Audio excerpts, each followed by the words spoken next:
And welcome back to Football Friday Central for Week 2 of high school football. I'm Mark Ovenden, and he is Zach Bohr. Tonight's show is brought to you by Paul's Place in Canton. We've got highlights from all around the state and a big game in Iowa as well. But we start our coverage in Mitchell and Class 11 AA. That's where two of the favorites to win the state title met at Joe Quintal Field. The Colonels against the Yankton Bucks, 14-6 at halftime when they unleashed this guy. In the second half, that's Spencer Nagebauer on the sweep. He is gone. 40-yard touchdown run. It's 21-6. He'd go crazy in the second half. Here he is again from 4 yards out. 3 of his 4 touchdowns, and all 3 on the ground in the second half. He had 179 yards in rushing in this game, 98 yards receiving. There he is with another nice 15-yard run, which would set up, guess who? Spencer Nagebauer again. He's going to take it in from 9 yards out this time. Watch him follow his blockers. And this is a Yankton team that's won the last 2 state titles and won last week against Brookings. Your final, Mitchell wins it 35-6. Huron at Harrisburg, also an 11 AA. I boldly predict the Tigers will win. They're both named Tigers, so there you go. Opening drive, Huron with a 4th and 4. Ty Evers tucks and runs on the fake punt. First down, but the drive would stall out. We're scoreless after a quarter. In the second, Huron deep in Harrisburg territory again. But they fumble the option, and it's recovered by Tanner Kippis. Harrisburg ball. Their defense very good last week. They shut out Mitchell in the second half. Ensuing possession for the Harrisburg Tigers. Jackson Hook has his hooks on Hunter Headley. Jacob Reiger recovers the fumble, and Harrisburg, Huron once again in business. Here's a bad break, though. They had to put in their backup quarterback, Jeff McGurr, after the regular quarterback, Highland Hines, lost a helmet on a play. He gets picked off by Adam Grady. Scoreless at half. Once again, though, Harrisburg, just like last week, big second half, they win 21-0. Yeah, that's 2 straight weeks they've done that. Haven't scored a point in the first half. Pierre beats Brookings 28-20 in a dandy, and there's that Mitchell score that you saw earlier, the highlights. Negebauer with a huge night, 35-6. I kind of thought they were a sleeper. We talked about that on our preview show in 11 AA. As for 11 AAA, of course, these 2 games are tomorrow, 3:30 at the Howard Wood, O'Gorman and Roosevelt, and 7 o'clock Washington and Lincoln. In the games that were played tonight, Brandon Valley goes on the road and shuts out Watertown, and Aberdeen at home beats Rapid City Central 18-12.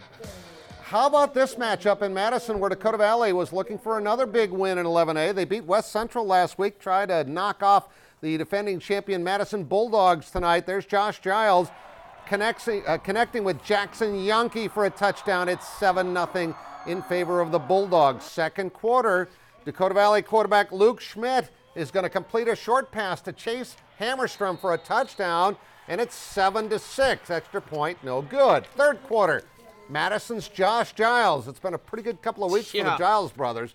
Hits Yonke again for the score. It's 14-6.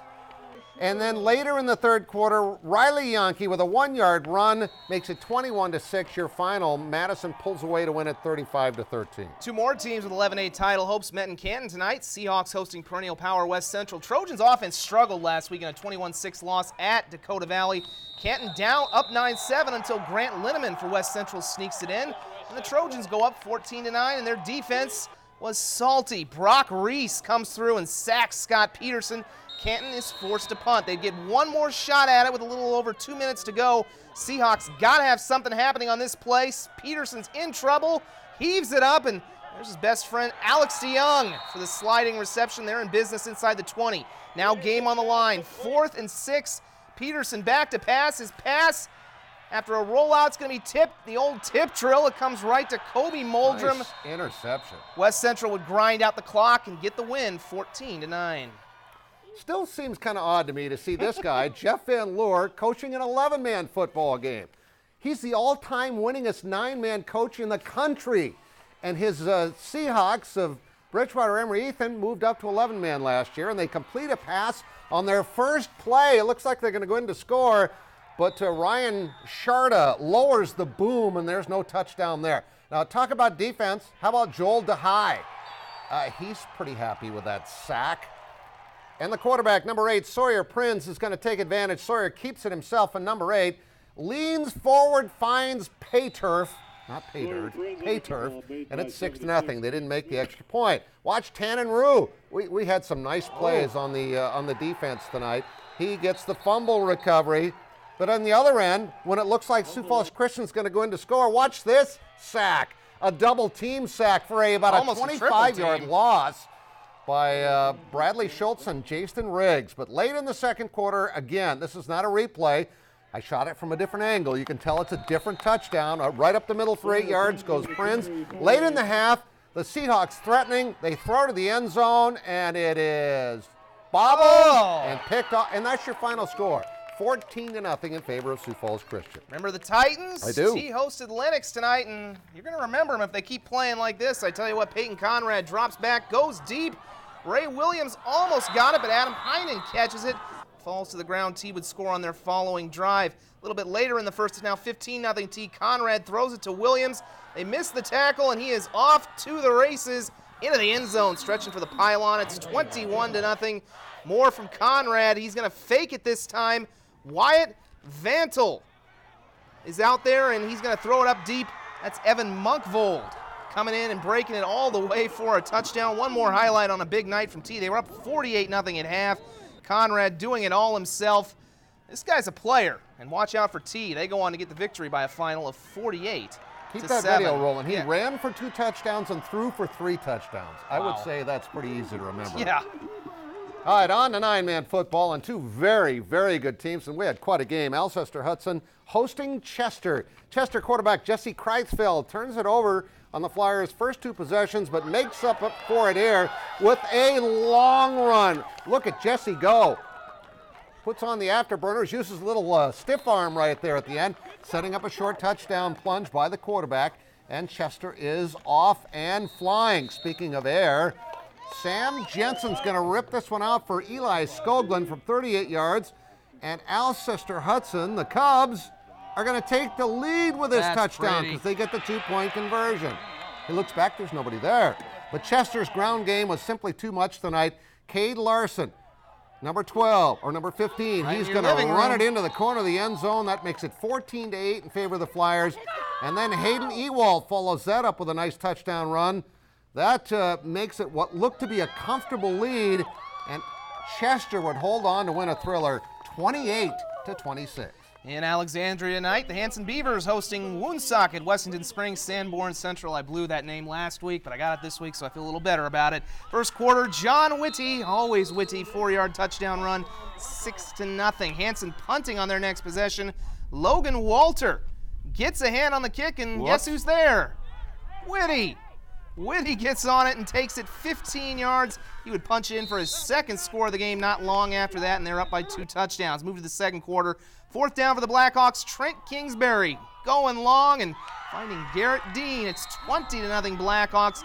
Hanson will get a drive going, and Donnie Weber finds Matt Kaiser in the end zone to get the Beavers on the board, but Woonsocket, Wessington Springs, they look like a power, 42-6. And finally tonight, the Nighthawks of Boyden Hull, Rock Valley, kicking off their home schedule against West Lyon, 2 teams that won impressively last week. Here is Mitchell Rentschler goes off right tackle for a pickup of 9. He moves the chains for the Wildcats in the blue and white. Love those uniforms this year, by the way. A few possessions later, Mitchell Diekvers with a bring down of Rentschler, but later on the Wildcats run on the option. Rentschler taking the pitch from Jaden Snyder, picks up another first down, and Noah Van Holt is going to score. This game came right down to the wire. In fact, West Lyon wins it in overtime, 20-19. So apparently they must have gone for 2 in overtime to win it. What a thrilling game that was. Langford, the Lions win again, 42-14. Redfield, a lot of shutouts tonight. Redfield, Dolan. A lot of points around tonight. Avon came calling for a 52-0 win. Del Rapids, 27-0. Flandre over Sisseton, 20-12. Hamlin beats Waverly South Shore 36-zip. Millbank over McCook Central Montrose 19-0. There's that Sioux Falls Christian score that we had the highlights of. Tri-Valley doubling up on Parkston 20-10. The Mustangs are 2-0. Mount Vernon Plankinton is 2-0 with a 28-14 win over Kimball White Lake.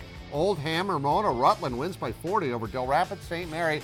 There's your T area score again. Conrad accounting for 5 touchdowns. Winner, I don't think anybody's going to beat Winner this year. Coleman Egan wins over Arlington Lake Preston 30-7. West Central 14-9 after losing their first game. Western Christian in Iowa wins 41-15. Adrian in Minnesota, the Dragons 36-7. Marshall with a big win tonight. Minneota in a thriller beats Wabasso. Also, more scores for you. Belle-Fourche over Todd County. Beersford doubling up on Wagner in a close game. Castlewood, Esteline, and Clark Willow Lake both win. Colombe 36-0. Watch out for the Cowboys. Eureka Bowdle 42-6. Gregory's Gorillas and Groton. Groton's got a really good team again this year.